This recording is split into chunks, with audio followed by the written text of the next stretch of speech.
Guys, reka nize komeze neza cyane muri rusange mbifurije ibihe byiza. Uyu munsi napanze story nyinshi nari bakorere, ariko mbonye ino story ya Priyanka Chopra ni kiganiro yagiranye n'uwo bita Jeshet ni kuri podcast ya Jeshet nagira murayizi.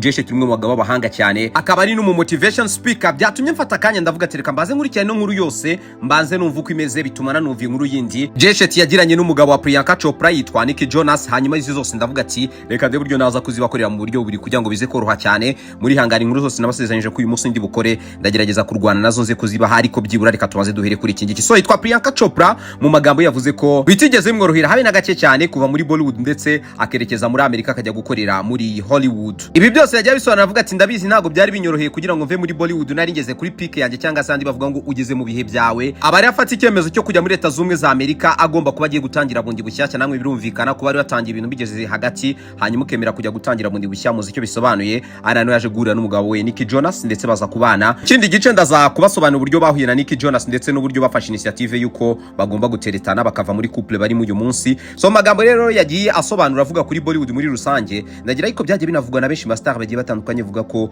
mu Buhinde buriya kugira ngo upfe kuba umustar ukina filime ati biragoye. Bavuze yuko muri Bollywood kimwe mu bintu buriya byica sinema yabo, nubwo gose sinema yabo iri kugasongero imeze nk'uko natwe twafata ubuhinzi mu Rwanda. Bavuga yuko abikimenyane giteye ubwoba, binajyana na yuko usanga politike influencing muri service nka ziriya icyene wabo ndetse n'ikimenyane. Ati bingi bituma umuntu usanga kariyeri itazagera kure. Ananiwe yakomeje kuvuga yuko nibyo yarabibonaga yuko yarageze aha hantu hasa nkaryoshye ariko akabona ko atazagira akazi karambye. Aravuga ati rero ngiye kwemera ntangire bundi bushyashya, icyo bizansaba cyose nzagikora, ariko byibura njye ahantu nzi neza yuko bazamenya agaciro kanjye kandi ngakura nk'umuntu atari kwa kunyivuga ngo nyinye filime uyu munsi sinzi ibyejo hazazana. Hanyuma kirimo kugana Jeshet, nibwo Jeshet yaje kumutangariza yuko mbere yuko aza yari yavuganye n'umugabo we. Umugabo ni Jonas, ubundi amwohereza ibaruwa aramubwira tuze kuyinsomera mu kiganiro uri kumwe n'umugore wanjye umubwira ibyo mutekereza. So ibaruwa reka mazanye basomere, gusa bagira amarangamutima menshi rwose. Mufate tissues muze kuba mugenda muhanagura ku maso kubera yuko irimo amagambo menshi akora ku mutima ku buryo nawe bwawe wumva koko amagambo n'umugabo yavuze yaramuvuyemo byanya byo. Mu magambo yagize ati mukundwa wanjye, kubera ko mukundwa mu Gihinde bayita Jani, yakoresheje ijambo ry'Igihinde arangije avuga ati mpora nitegereza uwuriwe nkumirwa. Ari naho yakomeje avuga ati bisimbi vuga kubera ko ufite izina rikomeye nk'icyamamare ku isi, kuri umuyobozi cyangwa imbaraga kamere ufite. Ati ibi ni uburyo witwara nka nyina w'abana, mushiki, nk'umuvandimwe, ikirenze byose ukabura umugore wanjye. Ati umwete n'uburyo uzirikana abandi buri munsi ni ikintu nanjye mpora ngerageza kukwigiraho. Ati buri wese abona isura yawe ugaragariza abantu mu ruhame. Ati ariko buriya nani wuriwe mu bihe byacu by'umwihariko. Ati kandi nibyo bihora binkora ku mutima cyane. Ati ufite kwihangana gutangaje n'uburyo utega amatwi buri wese bigatuma ukuganirira yisanzura akizera umutekano. Nagiye mbona benshi babaga bifunze ariko bagera imbere yawe bagafunguka bakaruhuka bakaboneraho urukundo n'ubuvugizi mu mutima batari bazi ko bakeneye. Kimwe mu bintu ngukundira cyane nuko utajya ucira abantu urubanza, ubakira uko bari kandi buri gihe ukagaragaza icyiza kiri muri buri muntu. Icyo ni ikintu kidasanzwe. Uri umuyobozi mu buryo bwose. Mu myaka 8 tumaranye nagiye mbona uhangana n'ibibazo byari gusenya abandi benshi, kwaba turi kuri seti ubwo nahafatirwa amashusho cyangwa muri ya mpinduka ikomeye yo kwimuka uva mu gihugu ujya mu kindi, ndetse no guhuza imico n'isi ebyiri zitandukanye cyane.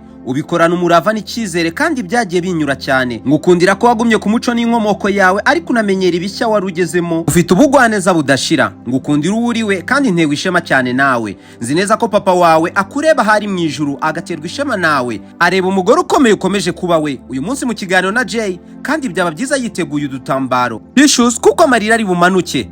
Menya ko jye na Marie turi kumwe nawe. Ni wowe nkingi y'isi yacu, kubaka ubuzima hamwe nawe nicyo cyubahiro gikomeye mfite. Kumenya ko turi ikipe imwe bima amahoro ntashobora gusobanura. Nagushidikanya ikintu cyose ubuzima bwatuzana imbere, nzi ko tuzagitsinda twembi. Ndagukunda bitagira iherezo. Asoza avuga ngo ni Jonas. Priyanka Chopra ufatwa nk'umwe mu bakobwa beza wabayeho babashije gukina sinema. Yavutse tariki 18 Nyakanga 1982, bafite imyaka 43. Uyu munsi akaba atuye Los Angeles, California muri Leta Zumwe za Amerika. Yashakanye na Jonas, numwe muhanzi bakomeye cyane, bashakanye muri 2018 bakaba bafite umwana umwe bita Marie. Hanyuma uko abenshi musanzwe mubizi muri 2000 yabaye Miss w'isi. Yatangiye umwuga we ubwo yatsindiraga ikamba rya Miss World mu mwaka 2000. Byanamufunguriye umuryango muri Bollywood, atangira gukina filime zitandukanye nka filime ya Heroes zirimo Tamizan ndetse na Andaz. Hanyuma guhera muri 2004 kugeza 2015 ubwo yatangiye gukina filime ari acteur principal cyangwa se actrice principal. Yakinye amafilime atandukanye arimo nka The Fashion yakinye muri 2008. Iyi filime yanamuhaye igihembo gikomeye mu Buhinde kuruta ibindi kitwa National Film Award. Hanyuma akora filime yitwa Balfi muri 2012.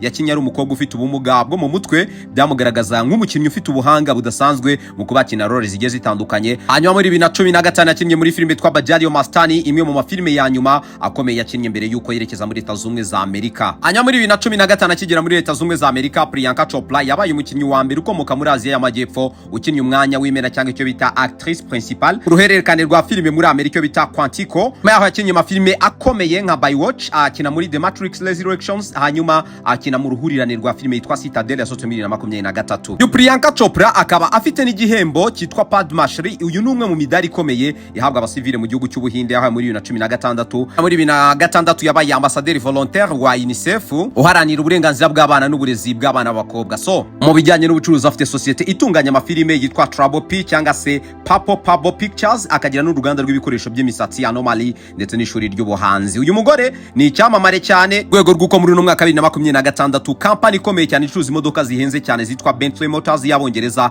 yamugize ambasaderi wabo urimo gukora akana kariya. So munyemerere tuganire wa actrice bacacambo b'Abahinde nka Shadra Kapoor, Priyanka Chopra, Alia Bhatt, Katrina Kaifi, Deepika Padukone na Aishwarya Rai. Muri aba bose ninde ushobora kuburenza umukobwa wanjye Priyanka Chopra? Ngwino tuganire. Nitwa Alvino Kwizera, nurenga kwino post utadufollow inzu zamira nkaho ndutagera ibwami tiye kubeshywa byinshi. Paso koto vita larga.